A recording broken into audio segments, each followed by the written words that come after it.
Hello guys, welcome back to this channel. It's so glad to see you once again. My name is Jude, and in this channel we talk about scholarship, education, and studying abroad, and we share tips on how you can get scholarship, how you can write your motivation letter, why you get rejections, and so many other stuffs we have on our channel. If you are a new viewer, thank you so much for watching our video for the first time. If you are a returning viewer, thank you so much for always coming back. In today's video, I'll be talking about the 11 essays for the Commonwealth Scholarship for Master's Degree Program in the UK. There are 11 essays for the Commonwealth Scholarship. In case you are not aware, this Commonwealth Scholarship for 2023-2024 academic year has started already. Yeah, it has started. So it started on the 5th of September, and it will be ending on the 17th of October 2023. So we're talking about how to write the scholarship essays. Okay, so pay attention and follow me till the end of this video.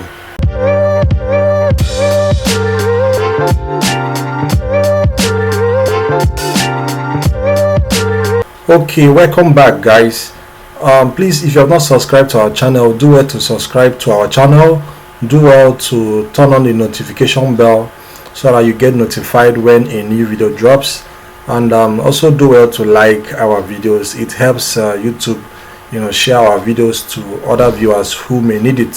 Thank you so much. And let's go straight to the business of today, which is the Commonwealth essays. The first essay is about developmental challenges. Okay, that is the first essay you will see there, and you are asked to write how your proposed study is important to the globe, is important to your country, and it's also important to your local community. So you are going to look for a challenge or a developmental challenge that is affecting the world, affecting your country, or affecting your local community. This actually makes your study very important. So look at global and national challenges.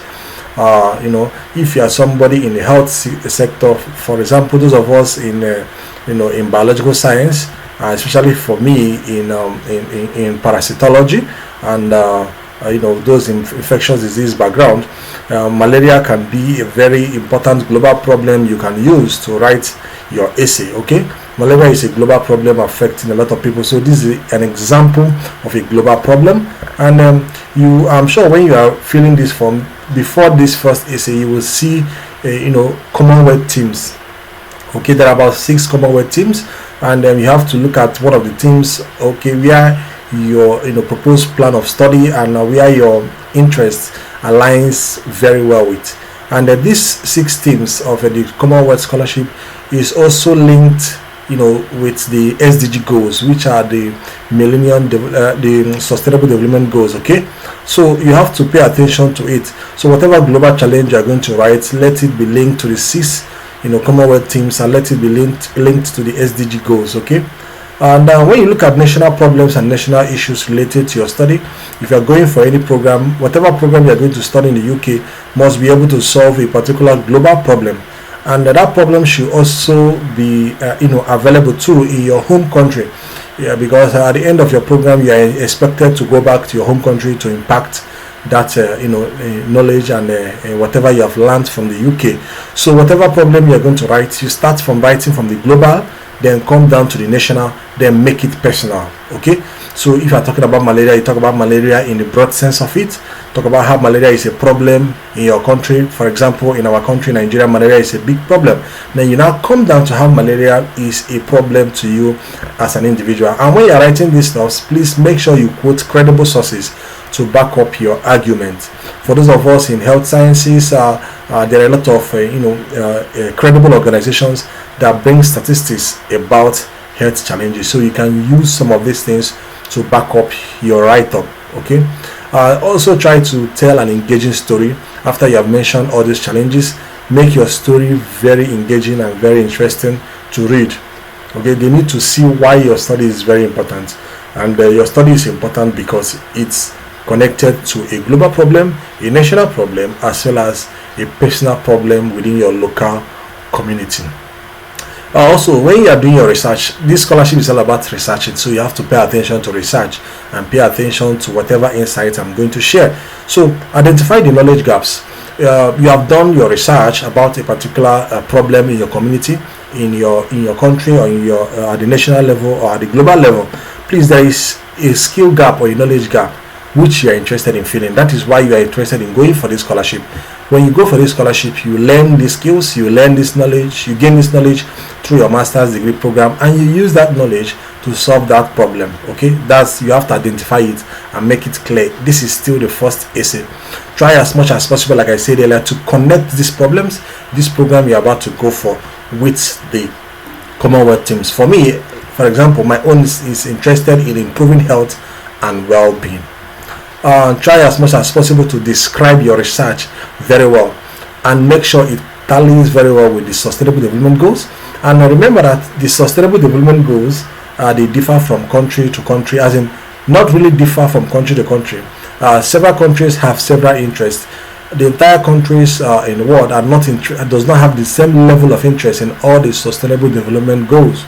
They have different priorities. Yes, that's the right term. They have different priorities for the Sustainable Development Goals. So some countries give priority to some of the goals than others. It is normal. Okay, so pay attention to those Sustainable Development Goals that are of great interest in your community, in your country. Okay, so, and tie it up with the Commonwealth teams. It is very important you're able to understand this and then do it very well. So this is what they're expecting to see in the first essay. Now, going to the second essay, they ask you questions about applying the new skills and qualifications. It's a long essay, it's a long question they're going to ask, but what they want to see is how are you going to apply your new skills and the qualification you get. So we'll focus more on how you're going to use this plan, how you're going to use the skills, and the qualification you gain during your masters, and when you return back to your home country, how are you going to apply it. The first thing you need to do is to select a sector. If you are into health, you can say you want to select the health sector. If you are into agriculture, you want to select the agricultural sector. If you are into IT, you want to select the IT sector. So you have to choose a sector in your community or in your country that you are interested in. Now select the audience. Who are those that are going to benefit from my work? If I finish my work, who are those that are going to benefit? If I'm impacting knowledge, if I'm doing whatever I'm doing when I return to my home country, who are those that are going to benefit from it? Then what are the skills I'm going to get from my studies abroad? So how are they going to impact on these audiences? So who are my audiences? If my interest is now, let's say I'm interested in malaria and I'm interested in maternal mortality as a result of malaria, that is malaria-induced maternal mortality. So you see that the pregnant women becomes my audience, and you see that my sector is within the health sector and on maternal health. Okay, so you should be able to narrow it down very well. Be clear about your choice and consider ongoing projects. Look at the ongoing projects within your community. Look at the national plan on that area. What are they currently doing? So that becomes part of your audience and part of the sector you are interested in. Try as much as possible to list some of the skills you expect to gain from the UK studies. List them, because these skills are important and you will use it to actually help the audience you are interested in and also impact in the sector you are interested in. Also, you should try as much as possible to be specific in the ways of applying our skills. Okay, describe the exact ways you plan to execute your plans. You plan to execute your skills and apply it in your local community. Avoid using vague terms. Avoid using big grammars. You don't need to use big grammars. You need to use simple languages that anyone who reads your material will understand. That you do this and then you do that and you'll be able to get so and so results. It is very important. Try as much as possible to be clear. Okay, in essay 3, it's also about the developmental essay. So you need to explore the changes you expect to see in terms of development, things that will change when you implement some of the plans that you have. So you have to first of all introduce the changes you are anticipating after you have finished your studies and executed some of your plans. Write about your expected outcomes. Discuss what you hope to achieve. maybe you want to get more girls into the school, maybe you are working on gender studies, you want to work on maybe want to improve community campaigns against malaria, do malaria campaigns to improve the awareness of malaria as a disease in local communities, target women that are pregnant, encourage them to go for antenatal. These are expected outcomes, also expected actions, okay, and individuals we are targeting. You should also provide more details about this. You are expecting that maybe at the end of your project, maybe after 1 year, you are expecting that about 40 to 50% of the women, the pregnant women in your community or in your state would have understood the impact of malaria during pregnancy, or they understand the importance of going to school, or you must have improved the number of girls that are already in school. Something like that. You need to talk about your expected outcome very clear and try to put as much detail as possible, and also put timeline to some of these things you are doing. You can say you want to do this in 6 months, maybe in 4 months, in 1 year, in 7 months. Put a timeline, both short-term and medium-term plans when you are writing this development essay, especially the essay 3. It's going to be very short. There are word limits and you have to pay attention to it. Mention specific activities. Maybe you want to organize workshops, okay, or awareness campaign, like I said earlier, and they are going to help you drive home your plan and help you get your expected outcomes. Another thing you must also put into consideration when writing your essay 3 is who are the beneficiaries. So if you're going to do a developmental project, who are those that are going to benefit from it? Are they just girls? Are they children? Are they pregnant women? If you are talking about maternal mortality, so you are talking about pregnant women. Are you talking about out of school children? So you have to mention those that are going to benefit most from your work. Are they elderly people? Are they disabled people or physically challenged people? So mention those beneficiaries, state them clearly, and have some of these things you did earlier are going to help them benefit greatly from your work. Give as much examples as possible within the word limit that is given. Okay, when you come to essay 4, you need to derive a method in which you can measure your success, so that someone can actually know that you achieved your success. So you ask yourself, what do I hope to achieve? Do I want to get a reduced number of deaths, maybe from malaria during pregnancy, or you want to improve the number of children that attend primary school education for free? Maybe that's your goal. Or you want to make the availability of water, and also improve the accessibility to clean water in your community. Maybe that's part of your project plan. So how do you measure the impact of this project? You can say that for the malaria, or you can just say, okay, maybe the number of people or number of deaths from malaria on a normal before your work starts, maybe let's say 50 women per 100,000 live births. Okay, you can say that 50. If that's this, you have to back it up with statistics, get the appropriate number. You say, okay, maybe 50 women die from malaria per 100,000 women, from during childbirth or as a result of malaria complications. So you hope to reduce it, by, let's say, and reduce it to, let's say, a maximum of 40 women, per 100,000 live births. I'm just giving examples. These are not facts, okay? So that you see that it has reduced from 50 to 40. So anybody who sees a 40, maybe who sees this type of reduction, will understand that you were able to make an impact. You saved the life of about 10 women, from your work. That shows that your work is progressive. If you want to, improve the accessibility of water, how do you, measure the access to water? If before you say that, 4 or 5 kilometers apart there is borehole available, 4 or 5 kilometers apart there is borehole available before your work, and then this time around you decide to make water available, for 2 or 3 kilometers instead of 5 kilometers. You have reduced the distance people have to walk to go and get access to water. That is how your measurement of the impact of your work can be measured. You can as well also, if you are working on a number of children that are out of school, you want to reduce them, Okay, you can say maybe the statistic is showing that the number of students that are out of school is about, let's say, 100,000 students, and you check your community is about, let's say, 10,000 students are out of school due to one reason or the other. You hope that by the end of your work you will reduce it to, let's say, about 2,000. So you see that with this matrix, with these numbers, you will be able to show to the panel that your work can be measured, and you have a clear format of measuring your work. See, if you are going to do a project and you don't have a means of measuring the project success or failure, you will not know what you did. Planning is very important, and for big organizations like Commonwealth, they expect you to have the whole thing figured out very well, and they expect you to understand what it means to measure progress. If you don't have a metric for measuring progress, you won't even know. If you don't have a metric for measuring progress, you won't even know when you are failing. Okay, so you'll be able to develop this, keep track of your project, and see what you'll be able to do, and someone can easily know that yes, you did a very good job project.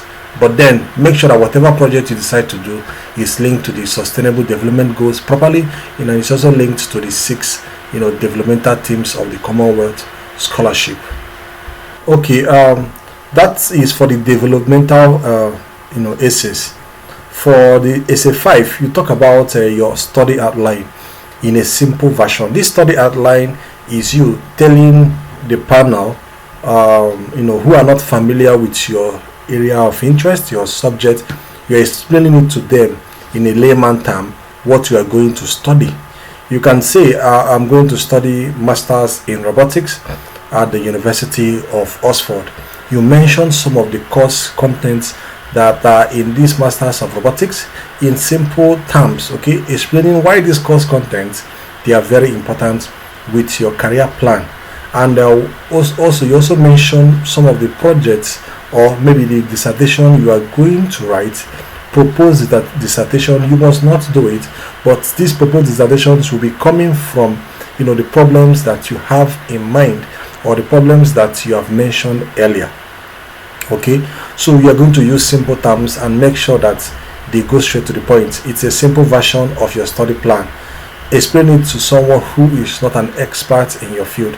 Don't try to use a lot of technical terms. Use simple terms. So if you want to say that maybe you want to work on malaria, and you have a professor who is working on malaria, you say your interest is to reduce maternal mortality based on some of the information you're going to get from the course outline, such as this and that, and then you're going to gain skills like this, and you're going to join so and so club during your studies in a very short version.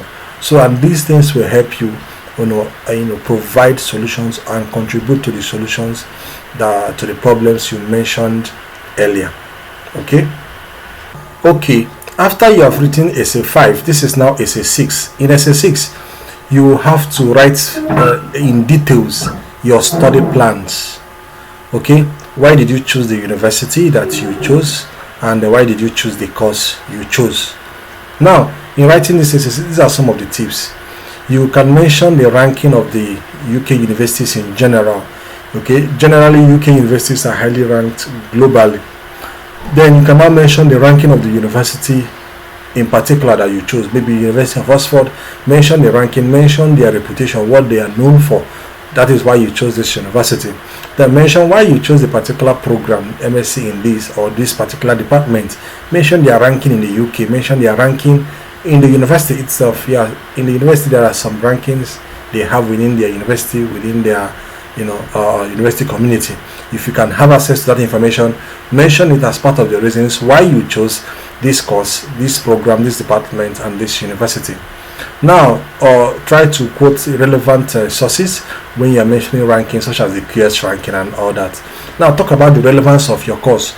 You chose MSc Infectious Disease and Vectors. You chose MSc in Robotics or whatever. Why is it relevant? How is this course very important? So you can mention some of the beautiful things about this course. How this course is going to help you, solve some of the problems you mentioned earlier. How this course is going to help you achieve your future career plan. It is very important. Remember that this course should also be able to align very well with the 6 Commonwealth themes. You should also be able to align with the sustainable development goals for your country. Remember that each country have priorities. They are not interested in all the sustainable development goals. They have priorities for different countries. So for your country, make sure that this course you are going for is going to help help your country achieve their priority when it comes to the sustainable development goals. Then also, when writing, try as much as possible to mention key professors in that area. Mention their names, mention their research, to show that you know what you are doing. And you can as well choose any of them to be your supervisor for a project you want to do.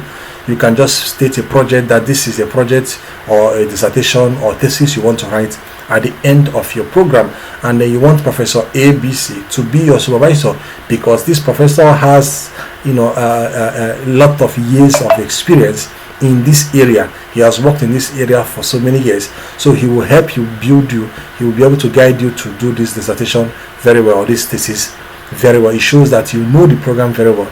And then you also state clearly that when you finish this dissertation, it is going to improve your skill, improve your knowledge, and give you a better position to contribute to the solutions that you mentioned earlier in your essay. So they must be very linked. Okay, when you come to essay 7, essay 7 is about your career impact and skills. When writing this essay, you have to describe how your studies will help your career and what skills you are expecting to gain actually. So when you enter the program, you are in the UK, you are studying, what do you really want to learn during this period? And because the skills you learn during this during your program is going to impact on your career, so you can explain to them that you want to improve your communication skills, you want to improve in your project management skills, you also want to improve in your time management skills, you also want to take part in research groups and workshops and all that, so that when you gain these skills and then you come back within the first 1 year when you are at home, this is your career impact and skills. When you come back into to your home country, you can actually help people, individuals, because you need communication for you to network with people. If you come back and you want to do projects, big projects require networking, so it's a skill that is needed. When you come back to your home country and you want to maybe make them have access to good water, you want to make them have access to good education, or whatever you want to do, you need people to work with. So you will see that you may need the education skills, the communication skills that you have gained in the UK. You also need some of the networks that you have gained from the UK as part of your short-term goals. Okay, you want to say, okay, when I finish and come back, I want to network with a lot of people. I also want to take up employment as a graduate assistant, maybe in your university, or you want to join or open an NGO or join a particular NGO where you are going to apply some of the skills that you have learned from the UK. Okay, these are short-term goals, and these short-term goals are things you do within the first 1 year and the first 2 years. We see it as short-term goals, so they are going to be very specific, and you see that within that first 2 years of graduation, you have actually done a lot of good things with the skills that you have learned. Think of whatever you are going to do that is going to have a very immediate impact. You can decide to organize workshops. Okay, you can decide to organize seminars. Okay, to pass some of this knowledge that you have gotten from the UK, and you make sure that whatever you are going to do, workshop, seminar, NGO, graduate research assistantship, employment, whatever you are going to do, make sure that they are going to help you solve the problems you mentioned earlier. Make sure they are related to the sustainable development goals that you chose, and also make sure they are related to one of the 6 Commonwealth scholarship teams. Please, when you're writing some of these things, you are likely going to forget that you started somewhere. Please don't forget. Make sure they are all linked to the problems that you mentioned. Make sure they are part of the solution. Whatever you do should be a stepping stone to the solution of the problem, and make them see it. They will not see it if you don't explain it to them, and if you don't explain it to them, they will think you are just writing. So make sure you use words that connect some of these short-term career plan that you want to do to the solutions of the problems you mentioned earlier. Okay, when you come to the essay 8, it's about the career plans in 5 years. Okay, I will call this one a mid-term goals. So between 3 to 5 years, whatever you do that period, we can call it the mid-term goals. So you can decide to maybe you want to take up a managerial position in certain organization that will help you. You can decide to go for a PhD if you wish. So if it's going to help your career plan, you can decide to go for a political position, maybe in your local community. You decide to go for the councillor position or whatever position that is going to give you access to make some of the changes and implement some of the things that you wish to do. You can also decide to even start an NGO maybe within the next 3 to 5 years after graduation. You can say, okay, this is when I want to start an NGO. Maybe when it was your short-term goal, you wanted to learn how NGOs work. You want to gain experience, so you worked with them. So after working with them for 2 years or thereabouts, so within the next 3 to 5 years after graduation, you now want to start up your own. Maybe the NGO is not really fulfilling the gap or filling the gap or where you actually have interest. The NGO is doing something different, but that's the only NGO available in your community, but you just want to learn and gain experience. So you now decide to start up your own 3 years later or 5 years later, so that you meet and cover up the gaps that are in the society. You can also decide to go into academics. Okay, you can say, okay, 5 years after graduation I want to go into academics, and hopefully by that time I must have gotten my PhD, and I'm now a PhD holder, so I'm now qualified, more than qualified to go into academics. So whatever it is, it should be a plan that works between 3 to 5 years. And remember that whatever plan you choose, make sure you link it up to the sustainable development goals that are of interest to your community, to your country. Link it to the Commonwealth teams, and make sure that they are achievable within 5 years. Okay. Now, when it comes to the SA9, it's about your long-term career plans. These are plans that happen after 5 years, so within 5 to 10 years. So you are looking at those big plans, those mighty plans, those goals that are very huge for you to achieve. Okay, yet they are huge, but they are still very achievable. You can say, okay, after I've gotten my PhD, you can go for postdoctoral position to do a research on so and so area, so that it will throw more insight into a particular area of interest. And you mention how this your research you're going to do at the postdoctoral level, how it's going to help the developmental problems in the Commonwealth nation that you are using as an example. You can also mention that you want to go and you hope to become a director, okay, in one of the agencies that you want to work with. You can even say that you want to become a CEO, maybe open up your own business to solve a particular problem. Just know that whatever you're going to say must be able to link to some of the goals and some of the problems that you mentioned earlier. You can say you want to work as a regional director for WHO in Africa, or become the director for WHO in Nigeria, or the ambassador, something like that. You can even say you want to become the vice chancellor. Make sure that this particular long-term plan is linked to the mid-term plan, and it's also linked to the short-term plan. They are all linked together, okay? And at the end of the day, they are also linked to solving the global problems and solving some of the challenges that you mentioned earlier. Please don't forget that. It is very important. These are some of the ways you should write them. Your long-term goals should be very ambitious, okay? Should be very huge, and they should still be achievable. Now, when you come to SA10, SA10 is like your personal statement, your background. Remember that the Commonwealth scholarship is a need-based scholarship. It means that they give scholarship also based on your inability to afford higher education in the UK. So this is where you mention your background, mention some of the poor constraints that you have experienced as a person. Mention your family background, the income in your family, and some of the hardship you have endured all through. If you are someone that is physically challenged, this is where you write about it too, and mention some of the challenges that you have faced.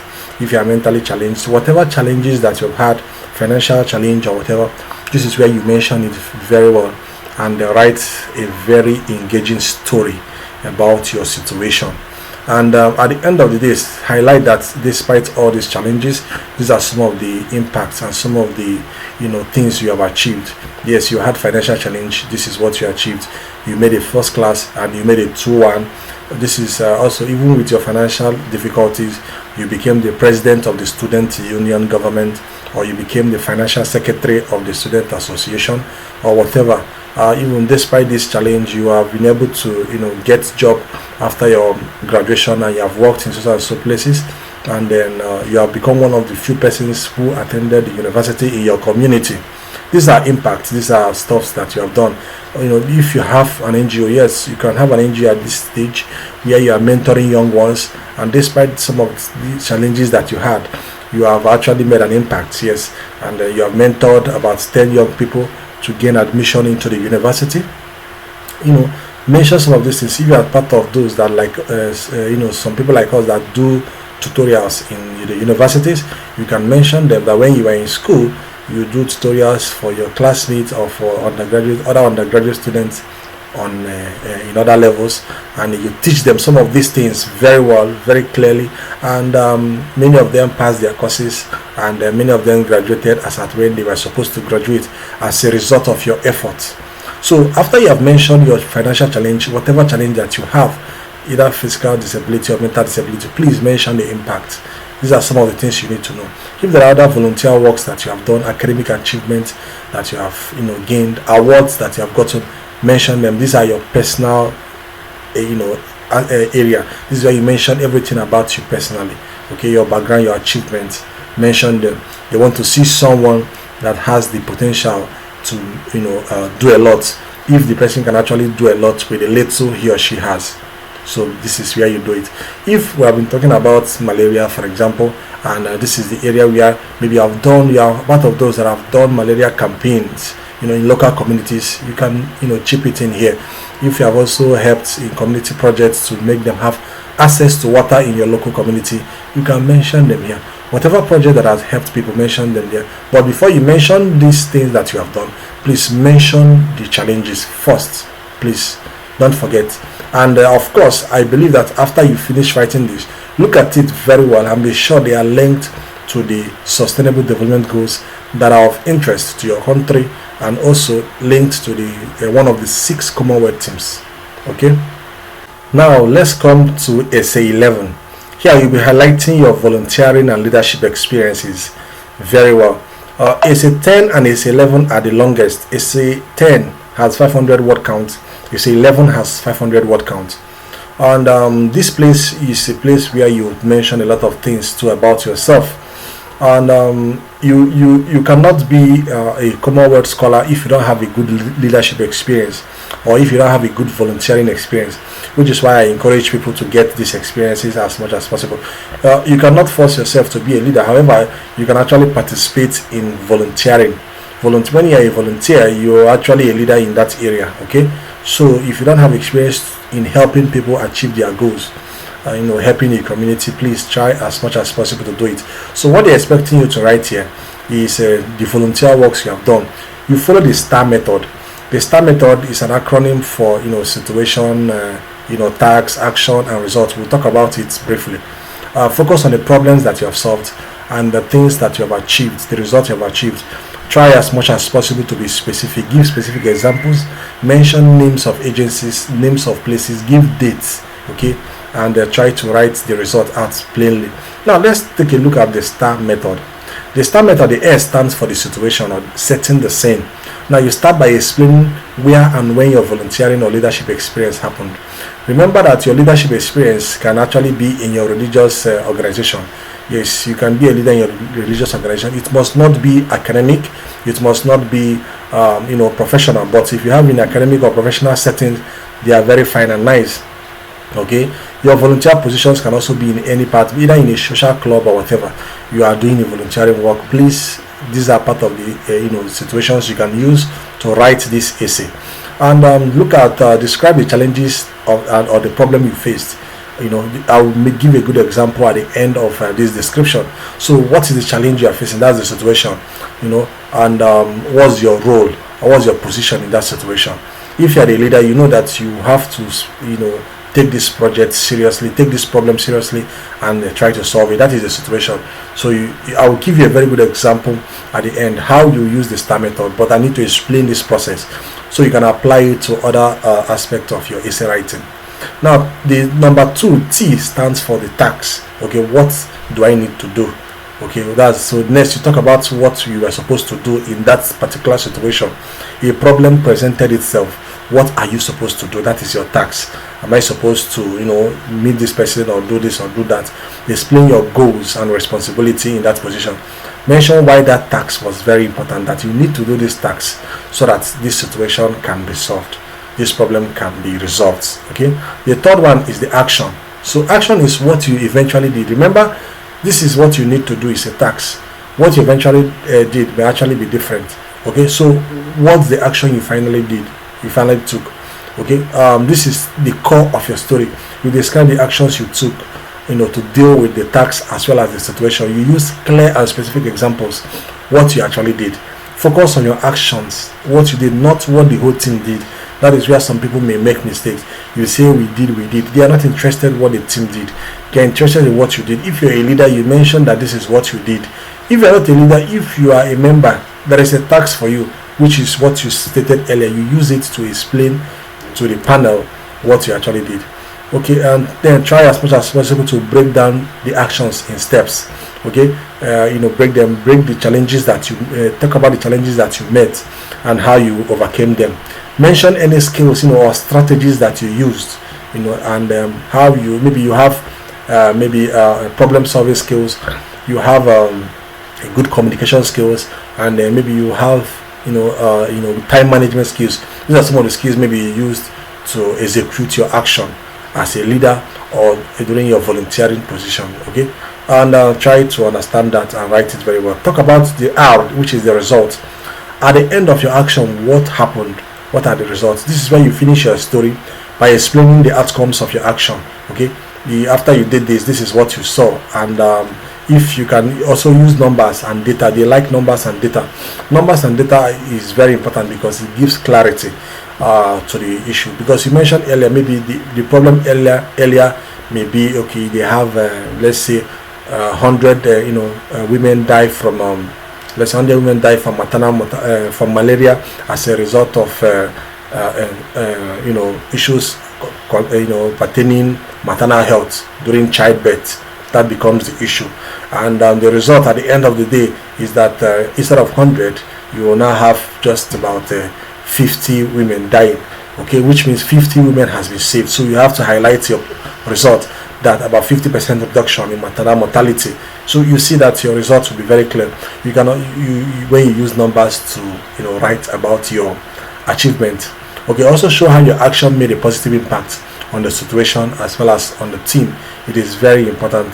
Share what you learned from the experience, because at the end of every leadership position that you took up, or every volunteer position that you took up, and every action that you did, there is lessons that you learn. Please try to highlight them, try to mention them. It shows that you really understood what you went there to do. Please. And here is a very good example of a STAR method that you can use for volunteer positions or for leadership position. Let's look at it. The situation S, which is a star, the S in a star. The S stands for, let's say I volunteered at a local food bank during COVID-19 pandemic. That is the situation. The situation there is that you are volunteering, you are a volunteer, you're not the leader there. Okay, so, and it's a food bank, and this happened during the COVID-19. You can put more details, like putting the year it happened, the period it happened. So give a bit more details about that. You can write the situation in details. Now talk about the tax. My job was to make sure that the food got to the families who needed it while keeping everyone safe. So the families are at home. So your job is you get the food from the food bank and take it home. You have explained it. Anybody who sees this will understand very well what your task was. This was what you were supposed to do as a volunteer. So what did you do? You organized the team of volunteers. You're not the only one doing this job, and because you are a leader in that small team of those who are going to deliver this food to the people's home. You made a system to distribute the food efficiently. You followed the safety rules. You also use social media to get more people to volunteer. These are the actions you did. Okay, now you go straight to the results. Now, because of our efforts, the food bank gave 30% more food to families that were in need, and then they had twice as many volunteers. So because of your effort, see what you did, more volunteers came in, and you also improved. It also improved your leadership and organizational skills, and you also helped our community during a tough time. This is a result of what happened. Are you seeing it? So with this star method, you use this method to write this essay 11. It is very important to use it so you analyze some of these issues very well. It becomes easy for the panelists to see your work very well. Please, when you're writing some of these things, try to go back front and back. It's not something you write in a day. The scholarship will be ending on the 17th of October. So do well to submit this your essay before then, and try to read them through. You can use Grammarly software to correct any form of grammar error. Okay, look at the essay very well. As you're looking at it, think about the SDG goal that is of great importance to you and your country. Think of one of the Commonwealth teams that you are writing about. Okay, and whatever you're writing, make sure they are fully connected. So whoever sees what you're writing will be able to connect it with the problems you mentioned, connect it with your short-term goal, connect it with your mid-term goal, connect it with your long-term goal, also connect it with the program you are going for in the UK, also connect it with your personal story, all the things that you passed through as an individual and till this date. Okay, thank you so much for watching this video till this time. I wish you all the best as you write your essay. I wish you the best as you submit your essays, and I hope that we are going to celebrate you next year as a Commonwealth scholar. Please don't be discouraged. When you write when you submit your application, forget about it, please. I need to say this: once you submit an application, forget about it. Don't think about it. Focus on the next application you want to apply. There are so many applications and there are so many factors that may lead to rejection. So please don't bother yourself about that. Don't just submit an application and sit down and be waiting. Let me wait for the outcome of this application before I go forward. Don't do that, please. Move forward. Keep applying to other ones. Okay, keep applying. Once the scholarship comes, you will see it.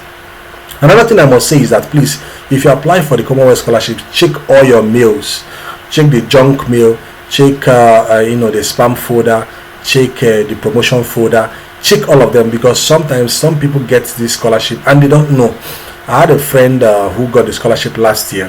The scholarship sent her scholarship award letter to submit, not the award letter, the notification of award, to submit her reference letter, because she has been selected and nominated by her nominating agency for the scholarship, and that's a very wonderful thing.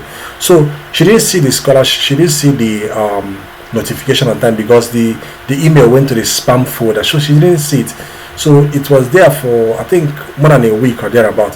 So luckily for her, she saw it, and there was still time for her to submit these references. So she was able to do it within 2 days before the deadline elapsed.